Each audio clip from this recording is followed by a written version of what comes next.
Rehan, saya ada idea tapi saya tak ada laptop. Rehan, saya ada idea tapi saya tak tahu macam mana nak menulis. Rehan, saya ada tu, saya ada ni. So semua benda tu campak ke tepi. No more alasan.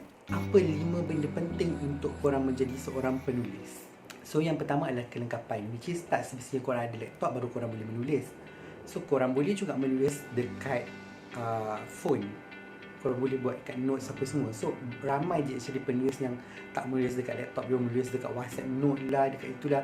So yang itu aku kurang bijak sikit, tapi korang boleh menulis macam tu. So kalau berbalik pada zaman aku mula-mula menulis dulu, which is zaman awal 2000 lah, aku tak ada laptop, aku tak ada komputer. So itu sebab aku masa tu baru form 4, form 5. Sebab aku menulis, aku tengok kakak aku menulis, so aku nak menulis. Dan kakak aku pun masa tu adalah zaman machine typewriter. Okay. So apa yang aku buat adalah aku menulis dekat atas paper. So kalau korang tanya ramai penulis yang dah ada nama besar sekarang pun, diorang menulis zaman-zaman dulu kat belakang buku latihan sekolah lah apa semua. So why not korang menulis menggunakan apa kelengkapan yang korang ada. Okay, kalau korang ada telefon, pakai telefon. Kalau ada laptop, pakai laptop. Kalau ada komputer, pakai komputer. Kalau tak ada semua benda ni, boleh je menulis pakai tangan dekat atas paper. So benda tu selagi korang tak bergerak, korang takkan menulis. So yang kedua, benda ni pada aku sangat penting. Aku tak tahu untuk penulis yang lain, tapi aku rasa benda ni sangat penting dan korang perlu praktikkan dalam hidup korang juga, iaitu ruang. Untuk menulis, korang perlukan ruang yang selesa. Selesa bukanlah bermakna korang perlukan sebuah meja yang besar, sebuah kerusi yang sedap dan empuk untuk duduk, setup meja apa semua. Tak perlu benda tu semua. Berbalik kepada apa yang korang ada, itulah korang gunakan. So jangan membazir. So macam aku dulu, aku hanya menulis dekat meja makan, dekat meja kecil tu, kat meja segi 4. Of course meja segi 4 kan. So meja segi 4 tu yang meja macam meja Jepun kecil pendek tu, yang budak-budak punya buat main tu. So aku pernah menulis kat tu sampai sakit belakang apa semua. Tapi benda tu adalah orang kata kemanisan kita di masa akan datang. So cipta ruang korang sendiri. Letaklah. Kalau korang suka kopi, so sebelum menulis tu bancuhlah air kopi, letak. So kalau korang suka pokok-pokok, letak. So macam aku sekarang ni, aku pakai yang living. So kalau zaman dulu aku pakai tak MB Pure untuk letak dalam almari, gelap wangi rumah apa benda tu kan. So kadang-kadang aku letak benda tu sebab aku sejenis manusia yang memerlukan benda tu. Aku tak boleh kopi. So kalau aku minum kopi, aku akan bening, aku akan tidur. So itu pantang larang aku. So cari apa yang korang suka untuk hiasi ruang korang agar indah. Korang boleh tengok juga video aku yang sebelum ni, aku cerita pasal ruang. Okey, yang ketiga ni adalah genre. Pilih genre yang paling dekat dengan hati korang untuk menulis. Okay, benda ni sangat penting dan benda ni lah yang ramai penulis gagal. Diorang yang baru bercita-cita nak menjadi penulis, gagal untuk menulis. Tak kisah penulis baru ataupun penulis lama. Sebab korang suka terlalu berfantasi sangat dengan imajinasi korang, memilih genre yang jauh beyond daripada hati korang. So benda itu membuatkan gagal lah untuk korang habiskan cerita tu. So pilih genre yang bersesuaian dengan apa yang korang minat. Contoh korang suka love story, buat cerita love story. Kalau korang suka cerita seram, buat cerita seram. So benda tu sangat penting, menulis benda yang dekat dengan hati kita. Dan juga kalau boleh tengok cerita-cerita yang mungkin boleh memberi motivasi kepada korang untuk menulis juga dalam genre itu. Okay. So genre ni sangat ringkas. So yang keempat adalah idea. Ramai yang datang ke aku, Rehan, saya ada idea. Jom menulis. Rehan, saya ada idea. Boleh tak kalau saya nak pergi kat Rehan? Okay. Aku paling tak suka benda-benda macam tu. Which is aku rasa macam korang ada idea, tapi korang nak jadi penulis, tapi korang tak ada kesungguhan untuk menulis. Itu salahnya kat situ. So ada idea tak semestinya korang dah boleh menulis. Idea ni dia kadang-kadang datang dengan secebis baris ayat. Idea ni kadang-kadang datang dengan hanya ada benda tu ada dalam kepala korang je. Okey, nak A jadi macam ni, berjumpa dengan B, sekian terjadi, akhirnya fall in love. Contoh. Okey, so idea saja tak cukup. Korang kena garapkan idea tu. So macam aku sendiri personally, aku ada banyak buku lah. So Ni salah satu buku yang aku gunakan. So aku akan tulis apa idea aku tu. So tulis sehabis mungkin. Dia tak semesti korang kan ditulis panjang-panjang semua sedetail-detail mak nenek apa semua.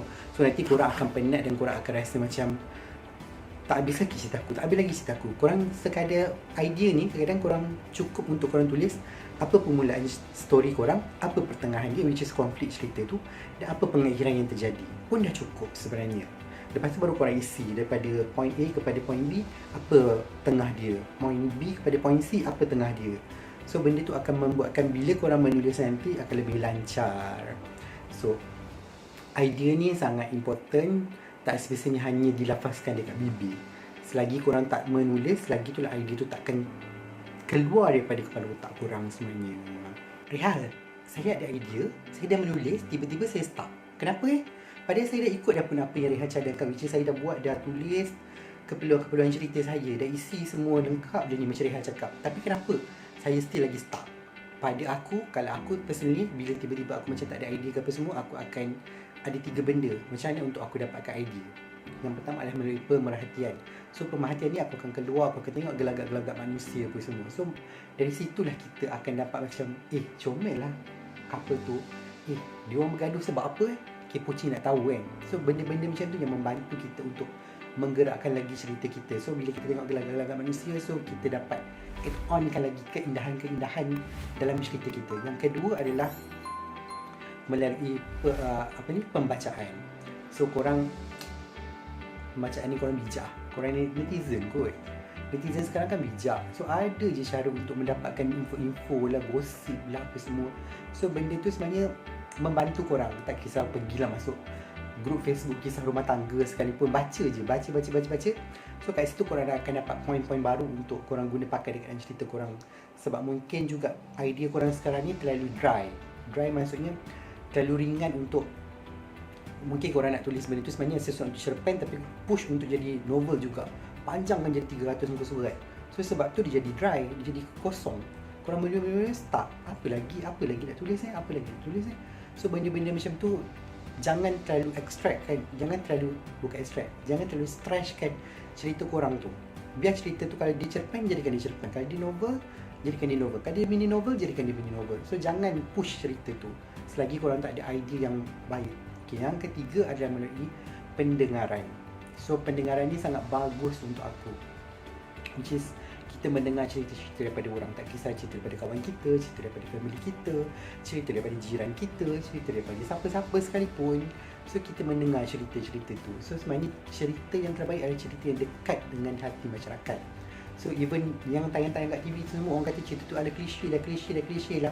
Tapi sebenarnya cerita tu adalah cerita realiti yang terjadi. Sebab itulah rating tinggi. Sebab kalau cerita tu terlalu berfantasi, siapa nak tengok? Ada ke korang nak tengok? Memang tidak lah kan. Okay, yang terakhir iaitu nombor 5, which is format ataupun keperluan penerbit. Okay, benda ni sangat penting sebab itu yang menjadi kesalahan ramai penulis. Menulis ikut sedap hati, tulis, siap, hantar. So hantar dekat penerbit ni, sekali kena reject.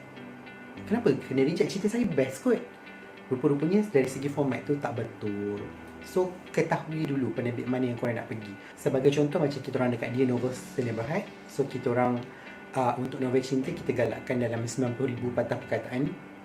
Untuk novel seram 45,000 sehingga 50,000. So kenapa ada juga sebenarnya penulis seram yang macam Rehan terlalu pendek lah, terlalu kurang sangat perkataan. Sebab dia biasa buat 70,000 ke atas. So actually kita orang as a penerbit, kita orang ada strategi kita orang.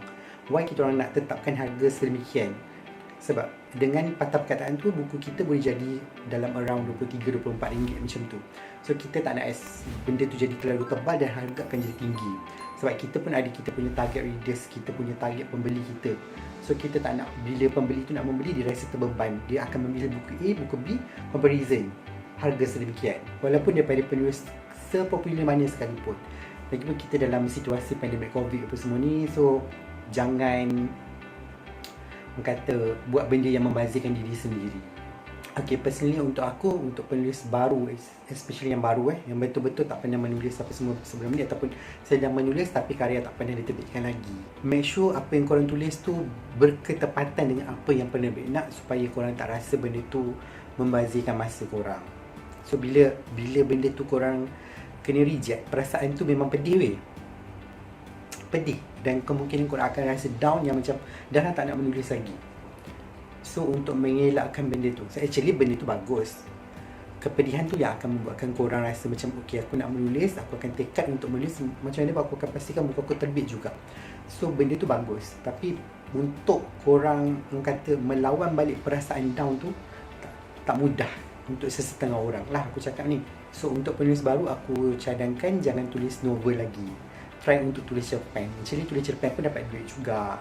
So kalau contohlah korang hantar dekat DBP, macam aku dulu awal-awal aku tulis sajak, even though aku tak pandai pun menulis sajak, puisi, apa kejadah tu semua tu, tapi aku try lah, kita try something. So kita hantar, so bila hantar, okay, disiarkan dekat dalam majalah Tunas Cipta, so dapatlah 200 kot aku rasa. So satu sajak yang hanya satu page tu dapat 200. So kalau korang tulis cerpen pun dapat, aku tak sure cerpen harga berapa, tak ingat dah semua benda tu, tapi benda tu pun still lah juga korang dapat duit. So nak tulis novel tu kadang-kadang ambil masa yang lama, jadi mungkin bila korang tulis benda-benda yang pendek-pendek ni, mungkin benda tu lebih cepat untuk korang dapat duit juga.